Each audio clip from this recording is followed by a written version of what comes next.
welcome back to GTTV. Now it's time for another edition of Combat Facts with Daniel Kaiser that compares weapons to their in-game counterparts. This week, it's the G36 weapon profile.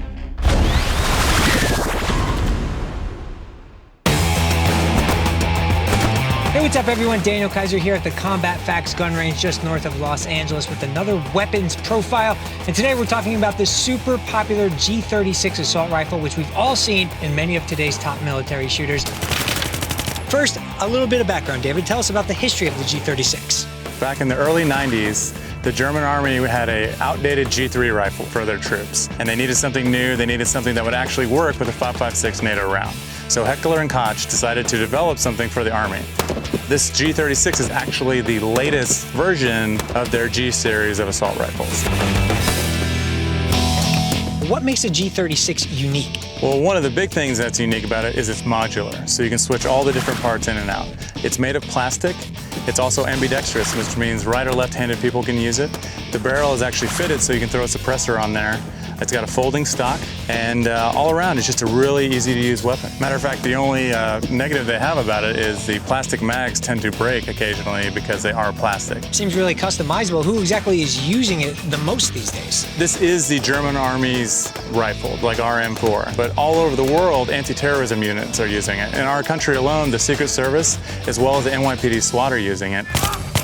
So what do you think it is that makes this gun translate well over into the video game space? It's got a very sleek visual look that gamers like, and it has a rail system in order to make it simpler. Like the sight picture is way easier, whereas some of the machine guns in video games, you can't really get a good sight picture, whereas this, very simple, and you can aim and it shoots really well.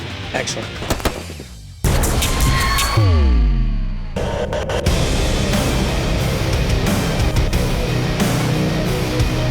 February played host to a few big-name franchise releases. If you're in the mood for a little cybernetic slice and dice or on the hunt for some otherworldly terrors, this was a good month. Find out if February's heavy hitters are worth your time in our review roundup. Isaac Clarke's life just keeps getting worse in Dead Space 3. His ex has a new beau, nutty cultists are trying to kill everyone, and necromorphs keep popping out of the air ducts. It's too much for even him to handle, with combat growing stale in spite of the new setting, a Hoth-like ice planet. The great gun customization co-op salvages the experience, but if you trek to Dead Space primarily for the story and atmosphere, you're going to be disappointed. Raiden slices his way back onto the scene in Metal Gear Rising: Revengeance, once and for all proving he deserves a place alongside Snake as a franchise star. The game dials up the insanity to a level previously unseen in the Metal Gear franchise, as Raiden cuts through everyone and everything in his way. Given their pedigree, it's no surprise developer Platinum Games does things right, with slick, satisfying controls and a combat system that encourages brutal levels of experimentation. Being a Marine isn't easy. Alien's Colonial Marines takes its sights and sounds from the classic films, but the bug hunts and shootouts don't come anywhere close.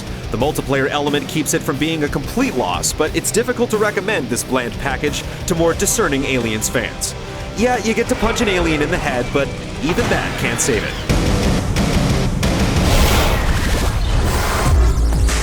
When we come back, bonus round looks at the viability of Ouya in GameStick. Open Black just want awesome high-def games. The Annoyed Gamer has some advice for today's biggest publishers. Have a bit of faith in your games, for God's sake.